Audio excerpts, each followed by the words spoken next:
Get the point. Take a step forward. Mwachie Yesu atawale. Mwambie tena mwenzako, mwachie Yesu atawale.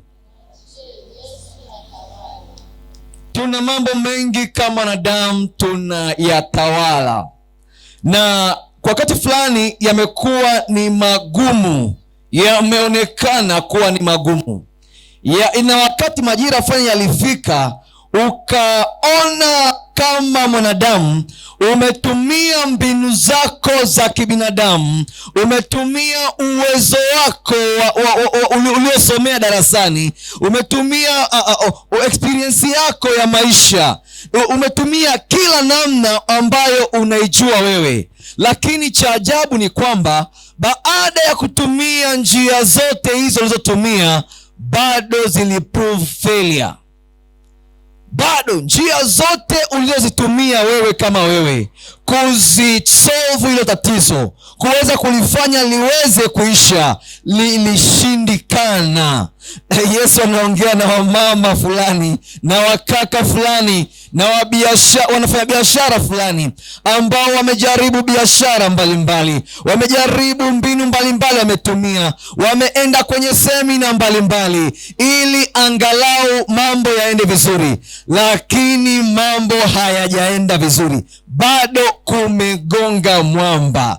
Leo somo la leo linasema mwachie Yesu atawale. Yesu anaongea na mtu fulani hapa, na sijui kwa nini ameniambia somo la leo nilitoe.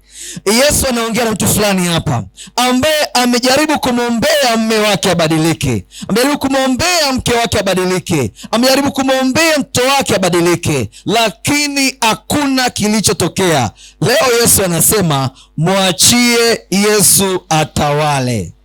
Tufungue kitabu cha Yohana. Sasa leo tunarudi katika mfumo wetu. Yohana 6. Tunakutana na kisa cha ajabu. Soma msomaji. Yohana 6 mstari wa kwanza. Biblia inasemaje? Baada ya hayo Yesu alikwenda zake ng'ambo ya bahari. Jamani, tumefika bado ndio aliyomo ndugu yangu. Twende kazi. Inasema ndio, baada ya hayo Yesu alikwenda zake ng'ambo ya bahari. Baada ya hayo Petro alienda ng'ambo ya bahari. Yesu. Jamani, Petro. Yesu ndio. Naam, ya Galilaya. Ndio. Nayo ndiyo ya Tiberia. Ndio. Na mkutano mkuu wakamfuata, kwa sababu waliziona ishara alizofanyia wagonjwa. Mkutano wote wakamfuata nani? Yesu. Ndio. Inaendelea kusema na Yesu akakwea mlimani. Ndio. Akaketi huko pamoja na wanafunzi wake. Ndio. Na Pasaka, siku kuu ya Wayahudi, ilikuwa karibu. Ndio. Basi Yesu alipoinua macho yake, ndio, akaona mkutano mkuu. Alipoinua macho yake aliona wachezaji mpira? La hasha. Aliona nini? Twende kazi. Mkutano mkuu wanakuja kwake. Ndio. Alimwambia Filipo. Mkutano walikuwa wanaenda wapi? Wanakuja kwake. Kwa nani? Kwa Yesu. Alimwambia Filipo, akamwambia nini? Tununue wapi mikate ili hawa wapate kula? Tununue wapi? Location. Tuendelee. Yeye kichwani. Inasema na hilo alinena ili kumjaribu. Alinena ili kufanya nini? Ili kumjaribu mwalimu. Kwa maana alijua mwenyewe atakalotenda. Ndio, tuendelee. Filipo akamjibu akasemaje? Mikate ya dinari 200 haiwatoshi. Yaani anasema mikate ya dinari ngapi? 200. Yeye aliambiwa nionyeshe wapi, si ndio? Yeye akaanza kusema mikate ya dinari ngapi? 200. Swali, yeye aliambiwa nionyeshe, iwe kichwani hiyo. Tuendelee. Inasema Filipo akamjibu mikate ya dinari 2 haiwatoshi, kila mmoja apate kidogo tu. Ndio. Wanafunzi wake mmoja wapo Andrea nduguye akasemaje? Andrea Simoni Petro akamwambia yupo hapa mtoto Yuko hapa mtoto. Yuna mikate 5 ya shayiri. Ndio. Na samaki 2. Na samaki 5. 2 mwalimu. Wangapi jamani? 2. Lakini hivi ni nini? Ndio. Kwa watu wengi kama hawa? Na yeye naye anaanza kuvuruga mambo. Anasema hivi hichi ni nini? Lakini hivi ni nini kwa watu wengi kama hawa? Hichi ni nini? Ni nini kwa watu wengi kama hawa? Doubt. Wewe kichwani. Tuendelee. Yesu akasema. Yesu akasemaje? Waketisheni watu. Waketisheni watu. Na mahali pale palipokuwa na swali. Alipoambiwa ni kitu gani hichi? Yesu alihangaika na ile kauli. Akasemaje? Waketisheni watu. Waketisheni. Endelea. Na mahali pale palikuwa na majani tele. Na mahali pale palikuwa pakavu. Na majani tele. Kwa akaambiwa wakalisheni kwenye majani tele. Basi watu waume wakaketi wapata 5,000 jumla yao. Watu wanaume ndume zilikuwa watu wangapi? Watu wangapi? 5,000 jumla yao. Twende kazi. Inaendelea kusema. Ndio. Basi Yesu akaitoa ile mikate. Yesu akaitoa nini? Ile mikate. Yesu akaitoa nini? Ile mikate mwalimu. Jamani, sio sukuma wiki. Ni alitoa kitu gani? Ndio. Akashukuru. Akawagawia. Alitoa mikate, akaishukuru, mikate ya dogo.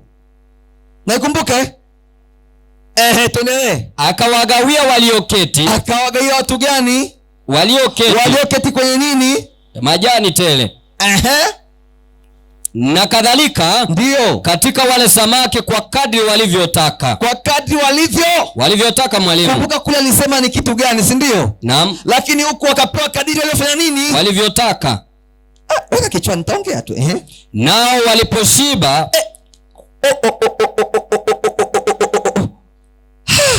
Sasa alisema kwamba ni kitu gani?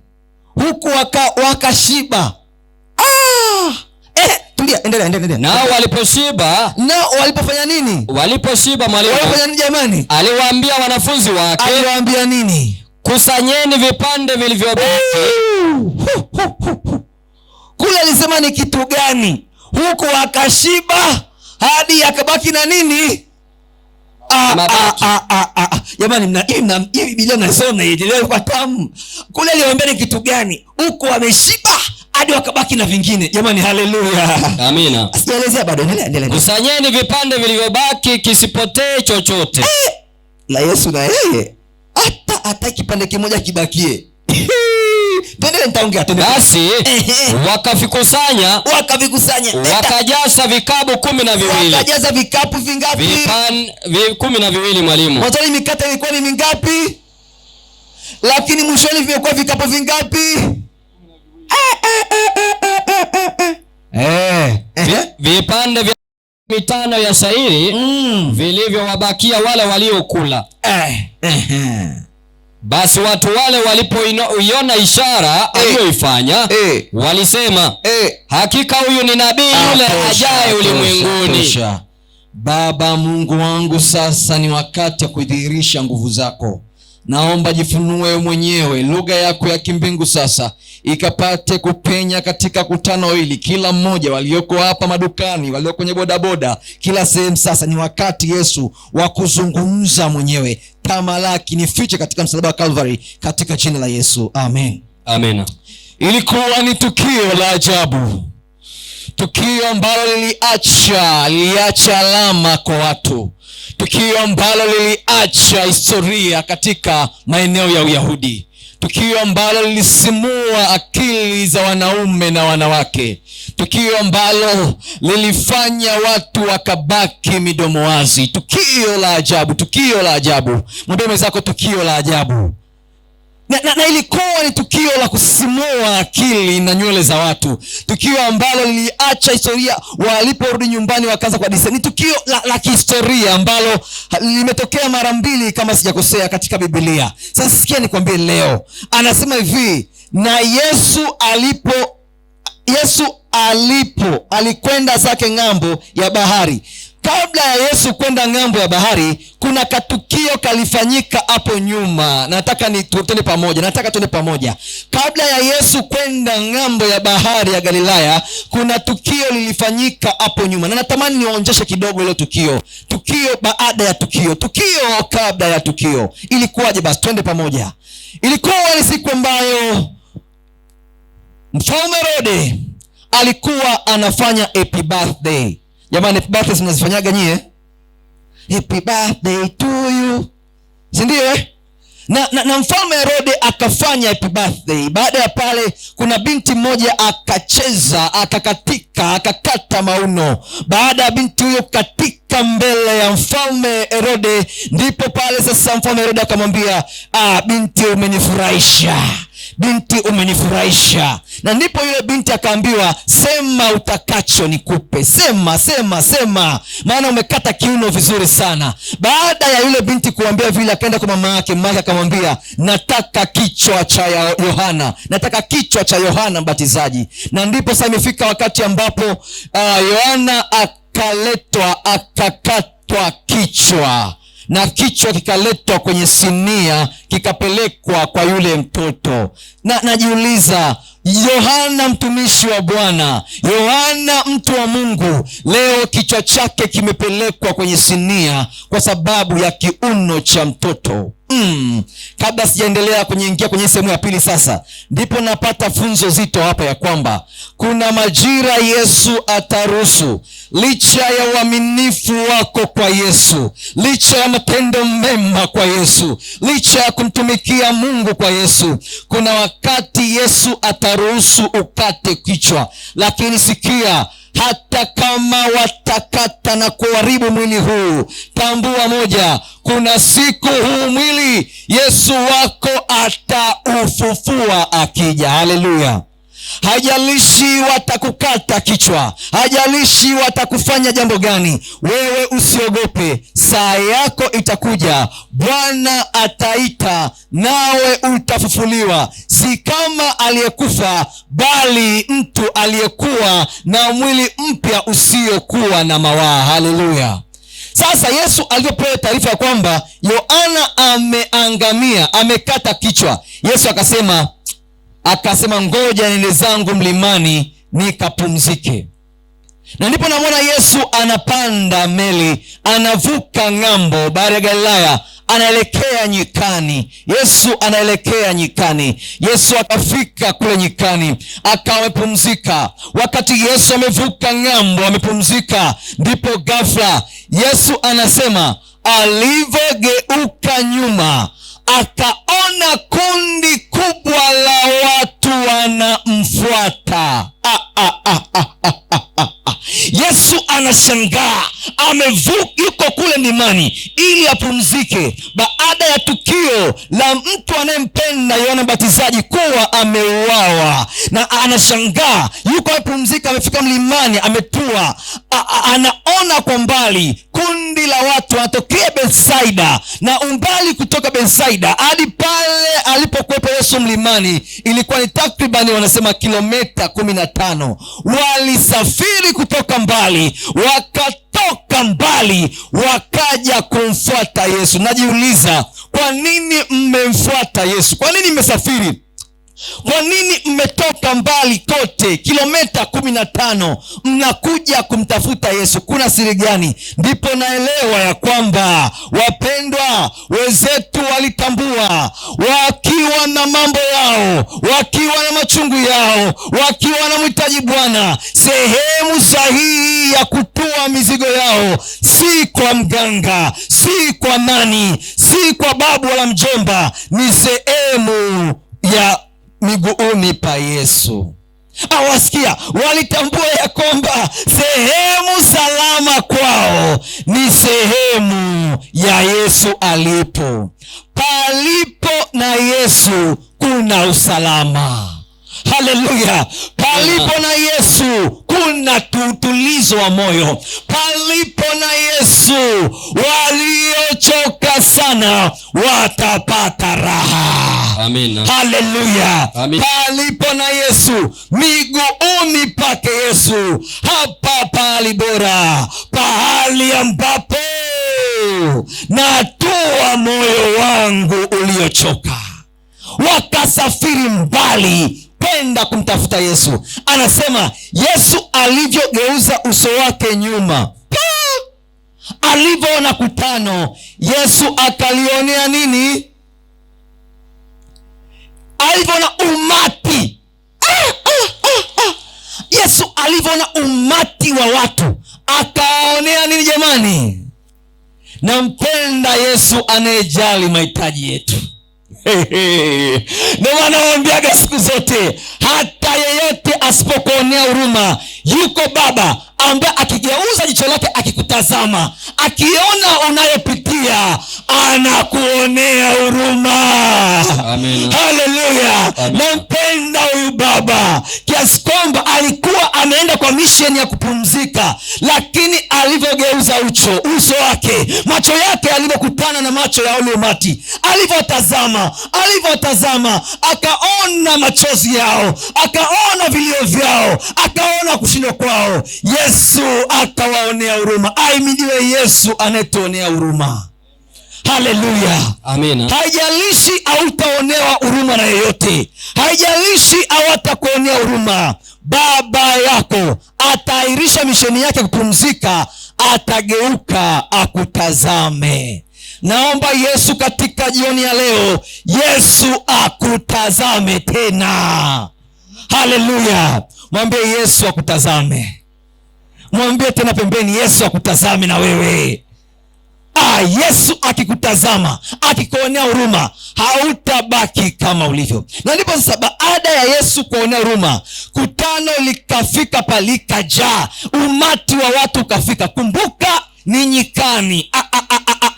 Ilikuwa ni nyikani. Na ndipo Yesu wakati wamekaa akasema, nilikuwa nataka nipumzike. Sasa Yesu akasimama akaanza kutoa mafunuo.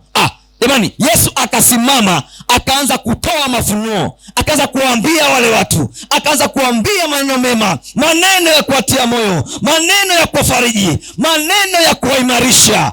Wakati Yesu akiwafungua, anasema Yesu alipiga kuanzia asubuhi akapiga hadi jioni. Yaani kumbuka, hawajala saa 7, wananogewa tu na maneno ya Yesu. Yaani wamekaa miguuni mwa Yesu. Yesu anaongea, wananogewa. Wananogewa. Ikafika saa 8, saa 8, saa 9, saa 10. Petro akasema, huyu mwalimu ninavyomjua mimi, anatua njaa. Akasema, huyu mwalimu ninavyomjua atatua njaa. Yaani ninavyomjua mwalimu huyu anatua njaa, ngoja niende. Petro akaenda. Mwalimu anahubiri, akamwambia, sasa samani mwalimu, samani mwalimu, ni ukweli unatuhubiri na ukweli maneno yako ni matamu sana, lakini mwalimu, kuna watoto hawajala mwalimu. Alafu unajua mwalimu, hapa ni nyika, hakuna sehemu ya kuchuma hata sukuma wiki tule. Yesu, tazama, hakuna taduka, waruhusu watu waende nyumbani. Punguza basi Yesu, punguza kidogo, punguza. Namuona Petro. Je, Petro ni kirere? Na Petro si ni msemaji wa wanafunzi? Nadhani alijipa hicho kicheo. Mwalimu, punguza. Mwalimu akamwangalia, akamwambia, sikia mwalimu, nikwambie, sio kwamba tuna shida. Ukweli unatulisha maneno ya kiroho, lakini Yesu, kuna maneno ya tumboni. Halo. Ukweli unatulisha maneno ya kiroho, kweli kabisa, ni matamu sana, lakini vipi maneno ya tumboni? Vipi Baba? Halo. Ukweli maneno ya kiroho tunayapata, lakini kuna maneno ya wapi jamani? Maneno ya wapi? Ya tumboni. Yesu akaangalia. Baadaye Filipo akamwambia, Filipo, wapeni ninyi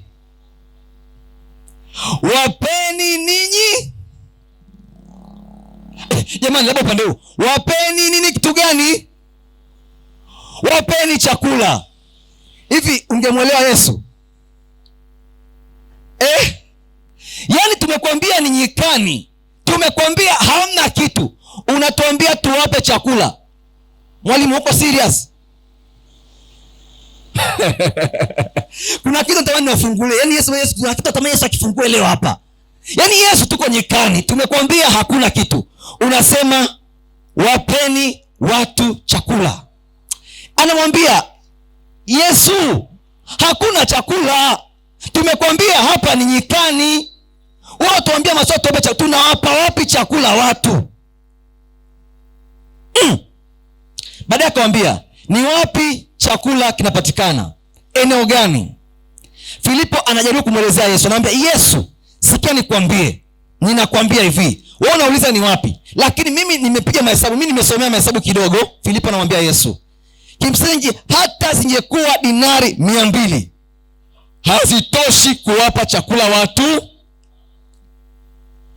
Yesu amekuuliza ni wapi ambapo tutapata chakula, wewe unamwambia dinari 200 hazitoshi. Filipo, mbona unaweza kujitetea Filipo? Yesu hajauliza hela zako, Yesu anauliza ni wapi utakaoniruhusu nitende kitu. Yesu anamuuliza ni wapi, location. Filipo anamwambia kwamba Yesu, hata dinari 200 hazitoshi. Kuna kitu nataka kikika kichwani kwanza. Kuna kitu bwana, kuna kitu nakitafuta hapa. Yesu anamwambia ni wapi ambapo nitapitisha baraka zangu, ni wapi ambapo nitatenda kitu pale, ni wapi ambapo nitafanya kitu. Nionyeshe ni wapi Filipo, nionyeshe ni wapi Filipo. Mimi sina shida na dinari zako, usizani naomba hela zako, sina shida nazo. Niambie ni kwenye kitu gani mimi nifanye ili watu hao wapate chakula. Niambie ni wapi. Filipo anasema hela. Filipo, ungejua siri. Na ndipo namuona Andrea akiwa katikati ya kule, akamwambia Yesu, mimi nimeelewa swali lako. Yesu, mimi nimeelewa swali. Akapita katikati ya watu, akamwambia jamani, kuna mtu mwenye kamkate kidogo, kuna mtu mwenye kamkate kidogo alichokuja nacho, kuna mtu katikati hapa, kuna mtu jamani, kuna mtu jamani, kuna watu. Ndipo kuna dogo mmoja akasema, mimi nina kamkate changu hapa 5 na samaki 2. Na ule mkate ulikuwa ni mkate wa shahiri. Tuko sawa sawa Kila kitu kinachoandikwa kwenye Biblia kina sababu. Narudia tena, kila kitu kinachoandikwa kwenye Biblia kina sababu. Mkate aina ya nini? Mkate aina ya shahiri ni mkate ambao ulikuwa unaliwa na watu masikini. Hujanielewa? Mkate aina ya shahiri, wale Wayahudi wanapenda kula mkate wa ngano. Halo? Lakini leo location inaonyeshwa kwenye mtoto mdogo masikini, mtoto ambaye hata aina ya mkate wake ni mkate mdogo wa ajabu, mkate wa shairi. Lakini sikia, kwa sababu ilikuwa ni location, aliitoa kwa moyo. Akamwambia Andrea, chukua hii, peleka kwa baba, chukua hii mkate. Na Andrea akamwambia, sikia dogo, nikwambie, unajua nini? Akamwambia ndio. Unajua, sikia, huyu mzee namjua, huyu Yesu ninamjua. Kuna siku moja nilimpelekaga Petro kwa Yesu. Petro amekuwa msemaji wetu. Ase, dogo, hii ni fursa, hii usiachie mdogo, hii mpe mwalimu, mpelekee mwalimu. Alidoa sema okay sawa, chukua, peleka kwa mwalimu. Na ndipo na mwana dogo amepeleka mikate yake, amempa Andrea akafika pale kwa mwalimu. Akamwambia, mwalimu, nimesikia kwamba unataka location, unataka wapi ili uweze kutoa chakula. Na mimi nimemkuta dogo pale, amesema ya kwamba huu mkate wake na hizi samaki zake, chukua, ana hizi tu. Sikia, yani ni mtoto ambaye alikuwa si kwamba na uwezo sana, ni mdogo, lakini kwa vile alionyesha utayari ya kwamba ninataka nimpe Yesu, ninataka nipeleke kwa Yesu. Ndio, ni kweli nimekaa kwenye mkutano muda wote, ni kweli nina njaa muda wote, ni kweli nimeteseka muda wote na njaa, lakini wacha nikae na njaa, nipeleke mkate wangu kwa Yesu. Haleluya. Anasema ni kweli nina njaa, ni kweli nimepewa mkate niule mimi, lakini kabla sijaula mimi nampa Yesu kwanza. Haleluya! Mpendwa, katika jambo lote mfanye Yesu kuwa wa kwanza. Haleluya! Piga picha ingekuwa ni wewe unao mkate tu, ungemwambia wewe acha mambo yako, huu ni mkate wangu mwenyewe. Lakini yule kijana akasema ninampa Yesu liwalo na haleluya, ninampa Yesu liwalo na liwe. Sikia, Yesu akuangalia ni mkate wa shayiri. Yesu akuangalia mkate umetoka kwa kijana asiyekuwa na thamani, akasema mradi ameleta kwangu, amenionyesha location, mradi amenionyesha location, nami nitamwonyesha vituko. Hujanielewa? Mradi amenipa location, hata licha kwamba ni masikini, lakini alitoa kwa moyo wa ukunjufu, nitafanya kituko. Haleluya, haleluya. Kumbuka wanafunzi, Petro alisema kwamba waachie waende zao, lakini alitaka kuondoka. Petro alitaka waondoke, lakini Yesu akumuuliza. Baadaye angemwambia Yesu, tunafanya nini maana usiku umeingia? Yesu angemuonesha cha kufanya, kwa vile alitaka wafanye kama anavyotaka yeye. Yesu akamwambia, sikia nikwambie ndugu yangu, wanafunzi aondoki, wakalisheni. Ilikuwa ni kwenye nyika. Nyika ni sehemu ambayo hakuna tumaini. Nyika ni sehemu ambayo hakuna tumaini lolote katika nyika. Yesu nisaidie. Katika nyika ni sehemu ambayo hakuna, yani sehemu ya chakula, hakuna duka, hakuna chakula, hakuna maji, hakuna chochote. Nyika ilikuwa ni katika nyika, ilikuwa ni nyika kubwa. Sikia, katika nyika ile, mradi Yesu alikuwa katika nyika, ilikuwa ni sehemu salama. Haleluya! Palikuwa ni nyika, palikuwa ni nyika. Sikia, Petro alitaka watu waondoke, lakini hata ikiwa ni nyika namna gani, akiwapo Yesu ni salama. Amen. Haleluya. Amen. Na Yesu anaongea na baba na mama na kaka hapa, ambaye anapitia, yuko kwenye nyika, yuko kwenye nyika, sehemu ambayo anatumaini lolote. Yuko kwenye nyika na anatamani hata afanye mambo kinyume na matakwa ya Yesu. Anatamani amwache Yesu mlimani, kwa sababu nyika imekuwa ni kubwa. Sikia nikwambie, usimuache Yesu kwa sababu uko nyikani. Katika nyika yako hiyo, baki na Yesu. Haleluya. Hujanielewa? Yesu anaongea na mtu fulani ambaye yuko katika nyika. Sikia, ukimsikiliza Yesu anakwambia, mwanangu, uko katika moto, uko katika nyika, tulia kwenye majani nikulishe. Yani haleluya. Yesu anasema ni kweli uko katika nyika, ni kweli, usiondoke. Ni kweli ni mazito, ni kweli mambo ni mazito sana, ni kweli hauoni tumaini, lakini nakwambia katika hili pia niko na wewe. Katika hili nyika usiogope, tulia kwenye majani, mimi baba yako nipo. Haleluya. Amina. Ndipo Yesu anamwambia yule, akaleta ile samaki na nini jamani, na mikate mitano. Yesu alivyopewa location ya kupitisha mbaraka wake, alivyopewa location ya kubariki mambo yake, ya kufanya kitu. Yesu aliporuhusiwa, yani alivyotoa yule mtu kwa moyo, yule kijana, yule dogo, alivyotoa kwa moyo ile kitu, Yesu akaichukua, akafanya nini? Ila kabla ya kuibariki, tunakumbuka maneno ya Andrea, alisema ni kitu gani hiyo mikate mitano na samaki 2? Alimwambia Yesu, ni kitu gani hichi kwako? Tuko sawa? Wapendwa, kuna wakati Yesu anataka kutufanyia kitu fulani, lakini kuna mashaka tunamjengea. Tunampa location ya biashara Yesu, tunampa location ya duka, tunampa location ya kibanda, tunampa location ya kilimo, tunampa location ya, lakini tunamjengea mashaka. Tunamwambia Yesu, utafanyaje wakati hata mvua hainyeshi? Utafanya nini? Yesu, bariki mwanangu. Lakini unasema huyu mwanangu kilaza. Unajenga mashaka. Nampenda Yesu. Hakuhangaika na mashaka ya Andrea. Alisema sina muda nayo, ninabariki location. Haleluya. Yesu akudili na mashaka ya Andrea. Akudili na mashaka ya Andrea. Hakuhangaika nayo. Alichodali ni kile kilichotoka kwa moyo, kutoka kwa mtoto ambaye alikuwa hata hana thamani, afahamiki. Ukitaka ujue, sibi nikwambie. Sikia. Wakati Yesu, nitakwambia baadaye, wakati Yesu ameshika ile mikate na wale samaki, na ndipo Yesu akawa anaibariki. Kwanza hapo kuna somo zito.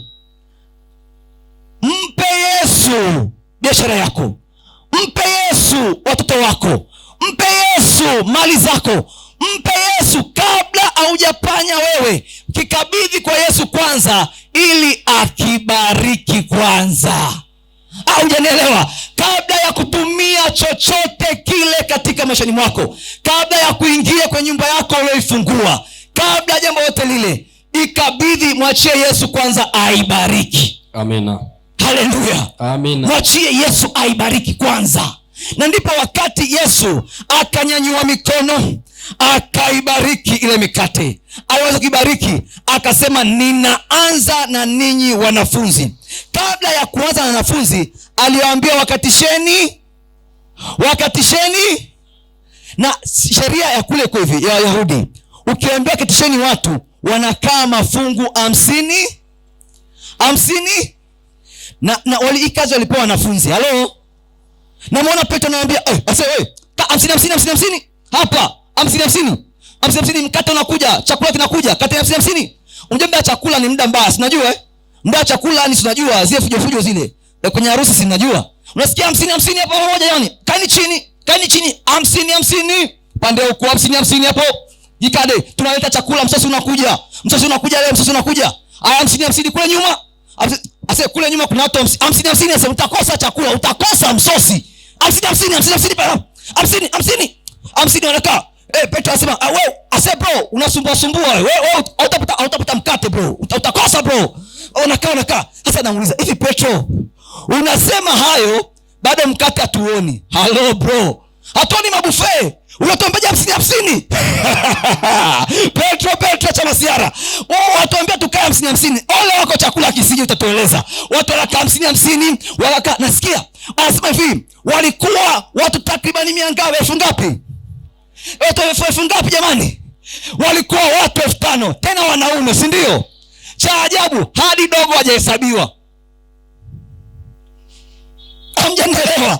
Yaani dogo alileta mkate, amesahaulika katika 5,000. Walikuwa wanahesabiwa watu gani?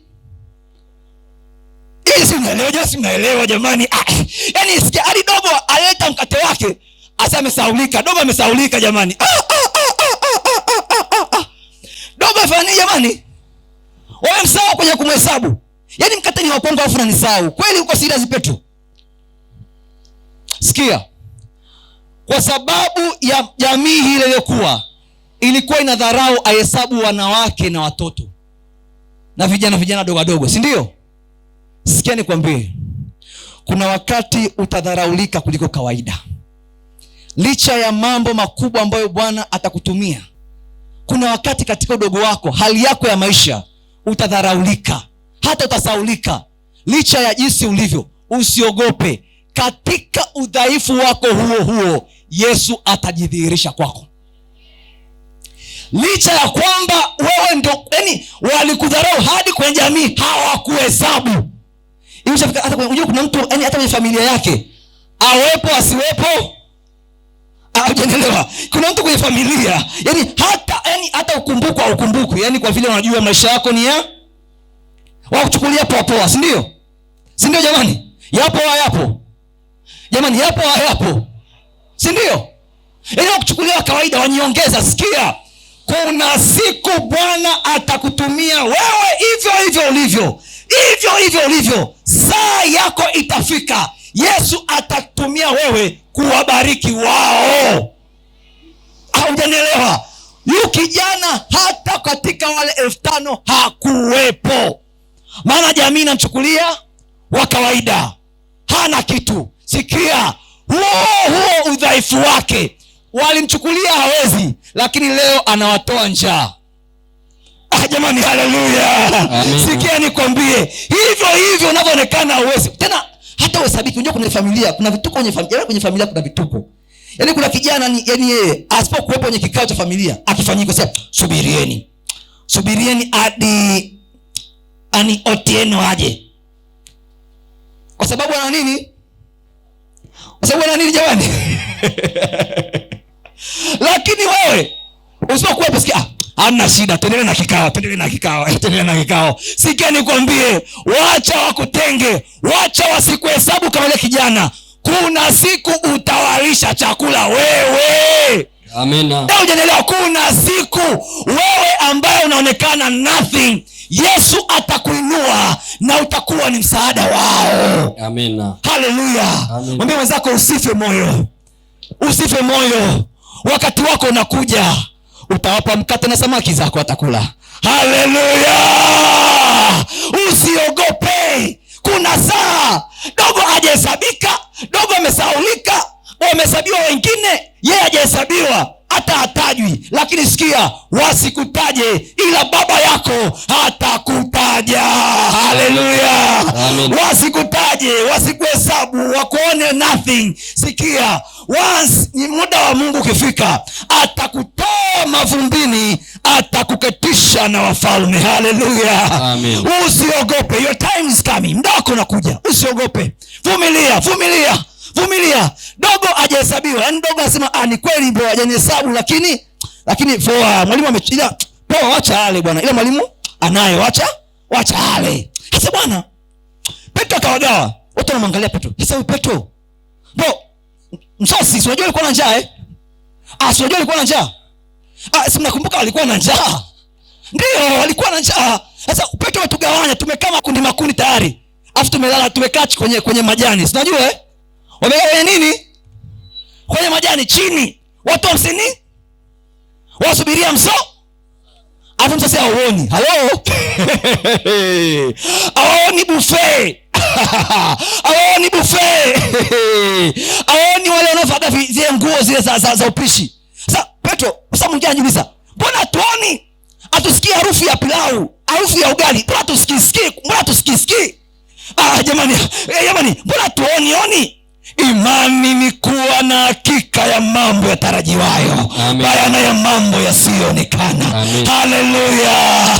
Kuna wakati utatembea na imani, kuna wakati utaishi na imani, kuna wakati utatembea bila kuona, ukiamini Bwana atatenda. Kwa vile ni Yesu amesema keti chini, subiria msosi. Haleluya. Keti chini, subiria nini?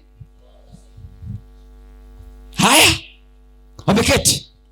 Petro, Yesu akamwambia, wakaleta zile mikate, akabariki Bwana. Alipobariki ile mikate, akasema sasa ninaanza kuwapa wanafunzi kwanza, wale ambao walikuwa na mashaka wale. Halo? Sasa ninaanza na ninyi. Alafu kwanza nataka niongee kabla sijaongelea. Tuache mawazo ya movie za kwenye TV. Ile movie mko mnaona likapu lina sio hivyo. Movie ibaki kuwa movie, Biblia ibaki kuwa ni jamani. Sasa leo nataka muache mawazo ya movie, twende kwenye Biblia halisi. Haleluya. Sasa Yesu akabariki. Na Biblia sema hivyo, kiti amebariki ile mikate na samaki. Akamaliza kanisa. Petro wakaja pale. Akasema akachukua mkate wa kwanza, akaukata akawapa. Akachukua mkate wa pili, akakata wakapa. Hivyo akafika mkate wa 5, akaukata. Uliofika mkate wa 5, mingine ikaongezeka kule ndani. Haleluya. Hujaelewa. Mnakumbuka Elia na mama mjane? Yaani tunakumbuka kile cha mama mjane kilifanyika nyikani. Haleluya. Amina. Yani mkate, yani kuja kule kwa Elisha, kule kwa Elia ilikuwa unga ukiisha unaongezeka mwingine, ukiisha unaongezeka mwingine, ukiisha Jamani, ukimkabidhi mambo yako Yesu, ukimkabidhi vitu vyako Yesu, biashara yako Yesu, utakuwa ukitoa unajumlishiwa, ukitoa unajumlishwa, ukitoa unajumlisha, ukigawanya unazidisha, ukigawanya unazidisha. Jamani, haleluya! Yani kuna raha ukimkabidhi Yesu mambo yako. Sasa akishangaa Petro wakaza wakapewa mkate kwenye samaki nako papa. Ikifika samaki wa pili nyingine mbili zinapiga pale. Petro anaangalia, sawa wasikia Petro anamwambia Yohana, unaona hicho kitu? Kweli Yesu anatupa anapa papa samaki mkate isiongezeka. Akamwambia sasa imetosha. Sasa kwa vile mmeona, mmekuwa na imani, ninawapa na nyie muende kule, kila mtu akaende kwenye makundi 50 akafanye hichi nilichokifanya. Kwa vile nimeshakibariki, utakavyoenda kugawanya kitakuwa kinajizidisha mara kwa mara. Yani kwa sababu nimekibariki. Nilipewa location na dogo, sasa nimeshaonyesha, nimeshakibariki. Ukienda kule utakuwa ikifika kila mwisho inaongezeka, unatoa unajumlishiwa. Jamani, unatoa fanya nini? Unatoa unazidishiwa, ukigawanya nataka nipe formula hii nataka mnikariri. Formula ya Yesu ni hivi: ukitoa unajumlishiwa, kwa hiyo inaongezeka. Haleluya! Ukitoa unafanya nini? Unajumlisha. Ukitoa unafanya nini? Unajumlisha. Ukigawanya unazidishiwa. Haleluya, haleluya! Na ndipo wakaenda, watu wamekaa wakutana, wakaona njaa, wakafika na Petro akaanza chukua wale watu wananja leta baba achukua hiyo nyingine achukua. Ikifika ule wa mwisho zinaongezeka, wanashangaa nini inaongeza, imeongezeka,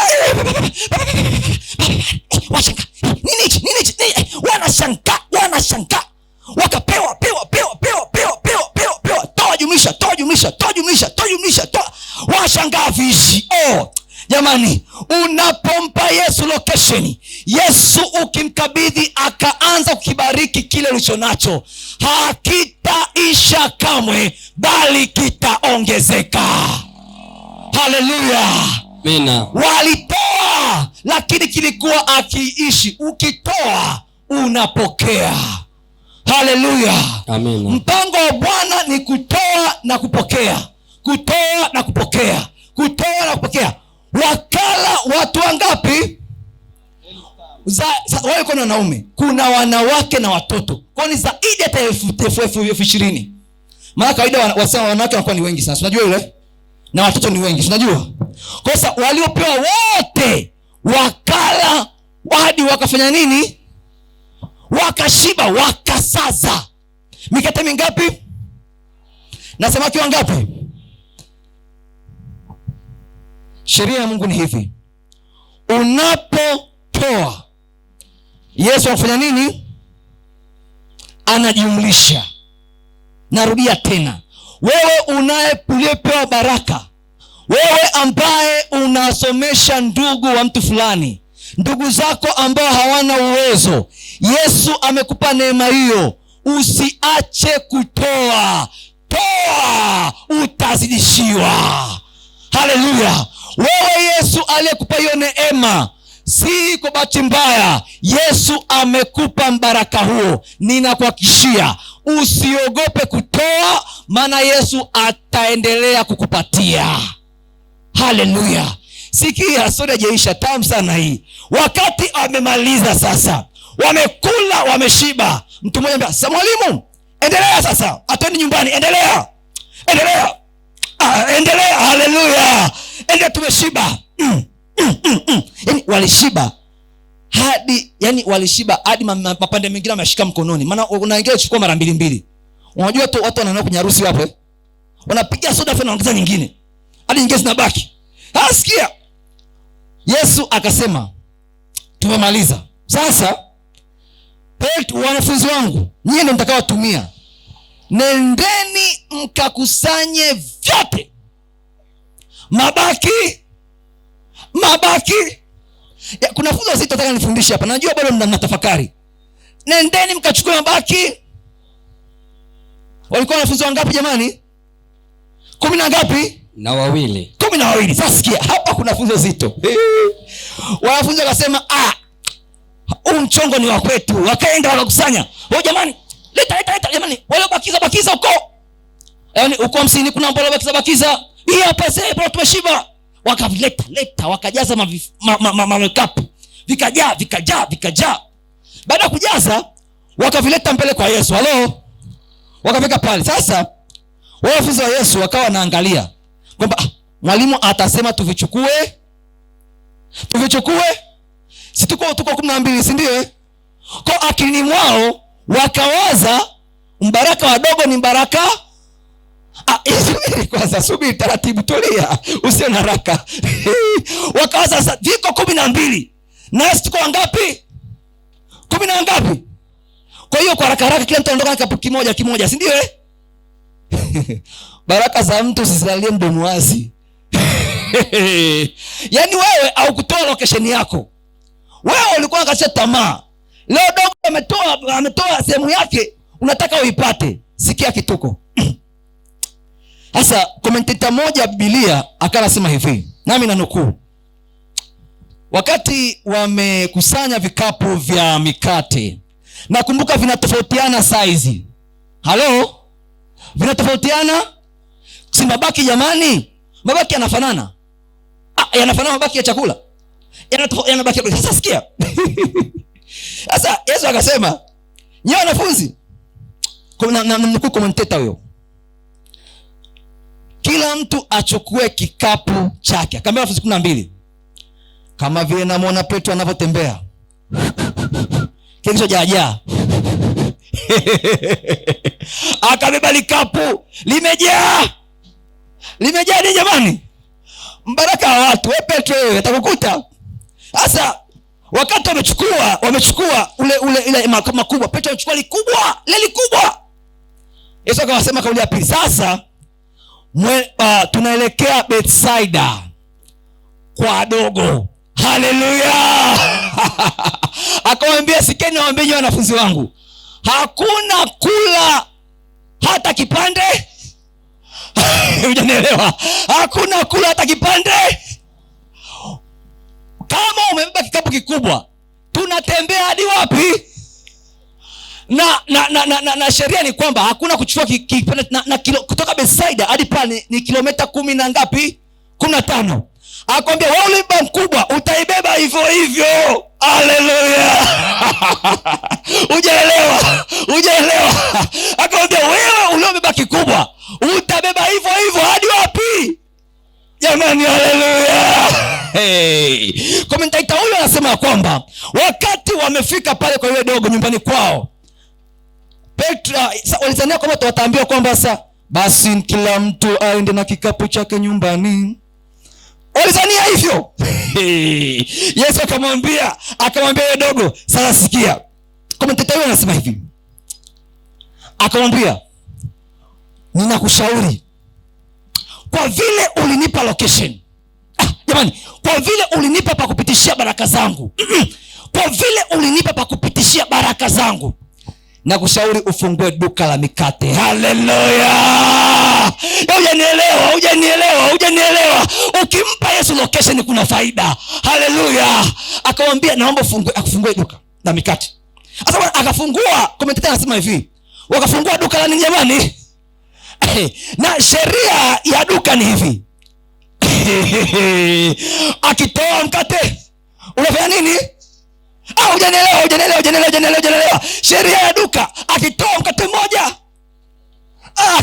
mmoja, mkate hauchachi jamani. Haleluya. Jamani, ukimpa Yesu location hakuachi kama ulivyo. Haleluya. Ukimpa Yesu location, hata kuacha kama ulivyo. Na ndipo anasema commentator huyu, na huyu commentator nakumbuka siku moja pastor askofu wenu pastor Joshua Luguri alinukuu hii stat ninachokiongea sasa hivi hapa. Mtamfuatilia ambao ni askofu wetu pastor Joshua Luguri. Ninachokiongea hichi sasa hivi, ninachokiongea sasa hivi. Hasa wakati anasema yule mtoto maishani mwake yote, yule kijana maishani mwake mote akatajirika kupitia kile alichokifanya. Yaani haleluya. Kwa sababu alimpa location Yesu. Mikate ilikuwa ni 5, samaki walikuwa ni 2. Kwa sababu alimpa location, yule kijana maisha yake ilikuwa mazuri kwa sababu alivikabidhi mikononi mwa Bwana. Haleluya. Sikia nikwambie wewe mama, baba, kaka ulioko hapa, usiogope kumfanyia Mungu kitu chochote.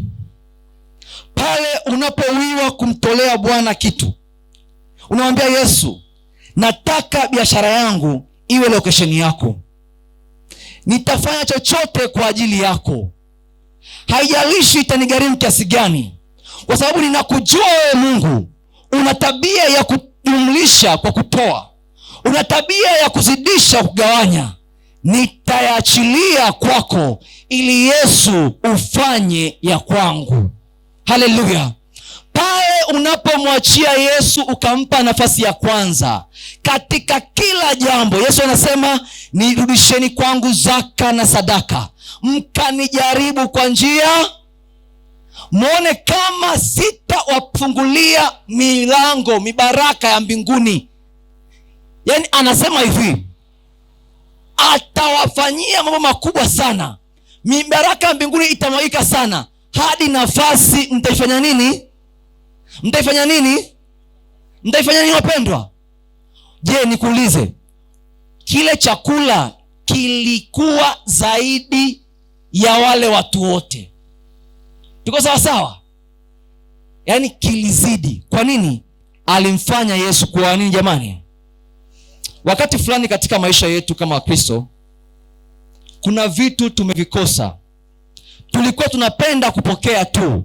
Wale wanafunzi walivyopokea ile chakula cha yule mtoto, mambo yao yaliishia pale. Ila yule mtoto aliyetoa bado aliendelea kubarikiwa.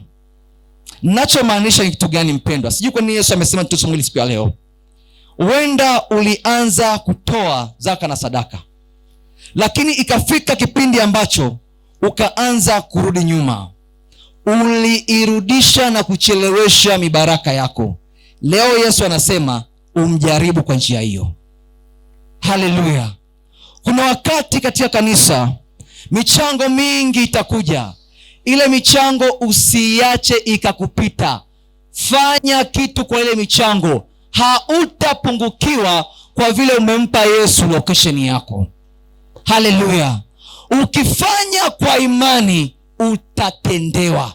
Ila ukiwa kama wale wanafunzi wa Yesu, ukisubiri wengine wafanye, watafanya hao wengine na baraka zitawarejea wao. Narudia, hata mkutano kuna ambao walitoa ile mkutano kasapoti, na wenda hata wewe ulikuwa unahitajika utoe, lakini unasubiria upokee. Leo Yesu anasema fanya kitu kwa ajili ya Bwana na Bwana atakibarikia. Get the point. Take a step forward.